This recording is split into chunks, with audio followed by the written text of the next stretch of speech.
জিলা ট্ৰেজেৰীৰ পৰা দৰমহা যিসকলে পাই আছিলে তেওঁলোকে জিলা ট্ৰেজেৰীৰ পৰা পাই থাকিব লাগে। মই ভাবোঁ যে এইটো কথাটো যুক্তিসংগত নহয়। চৰকাৰে বিত্ত বিভাগৰ সুবিধা অনুযায়ী তেওঁলোকে দৰমহা দিয়াৰ ব্যৱস্থাটো কৰিব। জিলা কোষাগাৰৰ পৰা পাবই লাগিব এইটো কথা নহয়। বেলেগ যি এতিয়া চাইবাৰ কোষাগাৰৰ কনচেপ্ট আহিছে তাৰ পৰাও তেওঁলোকে দৰমহাটো পোৱাত মই ভাবোঁ যে আপত্তি কৰিব নালাগে। একেটা সময়তে SRD শিক্ষক কল্যাণ মঞ্চ তেওঁলোকৰ লগতো মই আলোচনা কৰোঁ। তেওঁলোকে 3টা দাবী উত্থাপন কৰিছিলে। SRD শিক্ষক কল্যাণ মঞ্চই যে তেওঁলোকে দৰমহাৰ ক্ষেত্ৰত জিলা কোষাগাৰৰ পৰা দৰমহা পোৱাৰ বিষয়টো উত্থাপন কৰাৰ লগে লগে তেওঁলোকে যিহেতু তেওঁলোকে সমগ্ৰ শিক্ষাত যিটো পিৰিয়ডৰ কাৰণে তেওঁলোকে কণ্ট্ৰেকচুৱেল শিক্ষক হিচাপে কাম কৰিছিল সেই পিৰিয়ডটোৰ কাৰণে তেওঁলোকৰ গ্ৰেচুইটি ক্লেইম এটা আছে আৰু সেইটো পিৰিয়ডত তেওঁলোকৰ লিভ এনকেজমেণ্ট কেছ এটা আছে। গতিকে মই পুনৰ কৈছোঁ যে অসম প্ৰাথমিক শিক্ষক সন্মিলনৰ এটা দাবী তেওঁলোকে উত্থাপন কৰিছিলে যে দৰমহা জিলা কোষাগাৰৰ পৰা হ'ব লাগে। SRD শিক্ষক কল্যাণ মঞ্চই 3টা দাবী উত্থাপন কৰিছিলে। এই 3টা দাবী এটা জিলা কোষাগাৰৰ পৰা দৰমহা হ'ব লাগে, দ্বিতীয় তেওঁলোকৰ গ্ৰেচুইটি ক্লেইমটোৰ ওপৰত চৰকাৰে সিদ্ধান্ত ল'ব লাগে, 3 নম্বৰ তেওঁলোকৰ লিভ এনকেজমেণ্ট মেটাৰত চৰকাৰে সিদ্ধান্ত ল'ব লাগে। মই যোৱাকালিয়ে সমগ্ৰ শিক্ষাক নিৰ্দেশ দিওঁ যে SRDৰ জৰিয়তে নিয়মীয়া হোৱা ঠিকাভিত্তিক শিক্ষকসকল গ্ৰেচুইটি ক্লেইম আছে সেই বিষয়টো পৰীক্ষা কৰি পেলাই পৰৱৰ্তী সময়ত আমি তেওঁলোকক জনাম আৰু যি লিভ এনকেজমেণ্টৰ কথা আছে সেই বিষয়টো আমি পৰীক্ষা কৰিম আৰু যদি সেইটো আমি ৰুল মতে আইন মতে কৰিবলগীয়া হয় তো নকৰাৰতো কোনো কাৰণ থাকিব নোৱাৰে। কিন্তু বিষয়টো মই সমগ্ৰ শিক্ষাক পৰীক্ষা কৰি চাবলৈ দিছোঁ আৰু সমগ্ৰ শিক্ষাই আজি মোক জনাইছে যে তেওঁলোকে তেওঁলোকৰ কাম আৰম্ভ কৰিছে। ইয়াৰ উপৰিও যোৱাকালি মই সদৌ অসম সন্মিলিত শিক্ষক মঞ্চ তেওঁলোকৰ লগত প্ৰায় 2 ঘণ্টা সময় বিভিন্ন বিষয়ৰ ওপৰত আলোচনা কৰোঁ।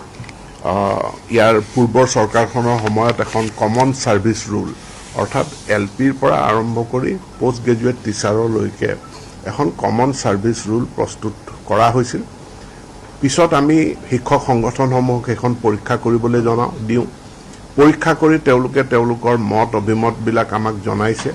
জনোৱাৰ পাছত এতিয়া সন্মিলিত শিক্ষক মঞ্চই দাবী কৰিছে যে এখন পুনৰ এবাৰ তেওঁলোকক লৈ এখন বৈঠক অনুষ্ঠিত কৰিব লাগে।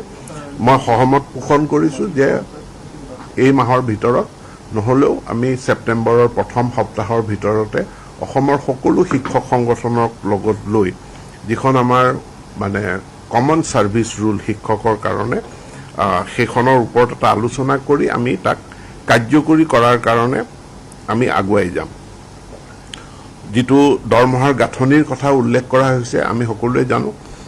8ম বিত্ত আয়োগ গঠন হৈছে, দৰমহা আয়োগ গঠন হৈছে, পে কমিশ্যন গঠন হৈছে আৰু ইতিমধ্যে আমি অসমে আগৰণুৱাভাৱে কিছু ইয়াক নটিফাই কৰিছোঁ। কিন্তু ই যিহেতু গোটেই ৰাষ্ট্ৰীয় পৰ্যায়ৰ এটা এক্সাৰচাইজ, সৰ্বভাৰতীয় এক্সাৰচাইজ, গতিকে সৰ্বভাৰতীয় এক্সাৰচাইজটোৰ লগত তালমিল লগাই পেলাই আমি যে 8ম বিত্ত আয়োগ গঠন হৈছে, দৰমহা আয়োগ গঠন হৈছে, দৰমহা আয়োগত যাতে আমাৰ দৰমহাৰ যিখিনি গাঁথনিত যদি কোনো বিসংগতি আছে সেইখিনি আমি দূৰ কৰাৰ চেষ্টা কৰিম। লগতে আমাৰ যি কমন ছাৰ্ভিচ ৰুল হ'ব, ছাৰ্ভিচ ৰুলৰ জৰিয়তেও আমি এইখিনি নাইকিয়া কৰাৰ কাৰণে ব্যৱস্থা কৰিম। বিদ্যালয়ৰ ইয়াৰ পিছত দাবী উত্থাপন কৰা হৈছিলে যে বিদ্যালয়ৰ প্ৰধানসকলক DDO হিচাপে ঘোষণা কৰা। আমি সকলোৱে জানো যে প্ৰাথমিক বিদ্যালয়তো এনৰোলমেণ্ট 50 ওপৰত থাকিলে আমি তাত প্ৰধান শিক্ষকৰ পোষ্ট ক্ৰিয়েট কৰিছোঁ। কিন্তু হাইকোৰ্টত এটা কেছ চলি আছে। কেছটো নিষ্পত্তি নোহোৱাৰ কাৰণে ইয়াত আমি প্ৰধান শিক্ষকসকলক নিযুক্তি দিব পৰা নাই।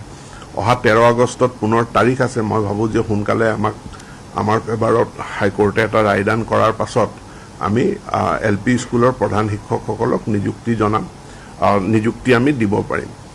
ME MVৰ ক্ষেত্ৰতো আমাৰ গ্ৰেডুৱেশ্যন লিষ্ট লৈ পেলাই কিছু শিক্ষকসকলৰে উজোৱাৰ আপত্তি আছিলে। বৰ্তমান সেইখিনিও প্ৰায় আমাৰ নিষ্পত্তি হৈছে আৰু আমি ME MV স্কুলৰ ক্ষেত্ৰত শিক্ষক নিযুক্তিৰ প্ৰক্ৰিয়া, প্ৰধান শিক্ষক নিযুক্তিৰ প্ৰক্ৰিয়াটো আমি আগুৱাই লৈ যাম। আন্তঃগাঁথনিক লৈ পেলাই যি দাবী উত্থাপন হৈছিল, ইতিমধ্যে আমি প্ৰায় 496খন মাধ্যমিক পৰ্যায়ৰ বিদ্যালয় আমি নতুন নিৰ্মাণ কৰিছোঁ মাননীয় মুখ্যমন্ত্ৰীয়ে জনাইছে যে আৰু 500খন বিদ্যালয় আমি পুনৰ নিৰ্মাণ কৰাৰ নতুনকৈ নৱনিৰ্মাণ কৰিম। কিন্তু অধিকাংশ বহুত বিদ্যালয়ৰ মেৰামতিৰ কথা এটা তেওঁলোকে উত্থাপন কৰিছে।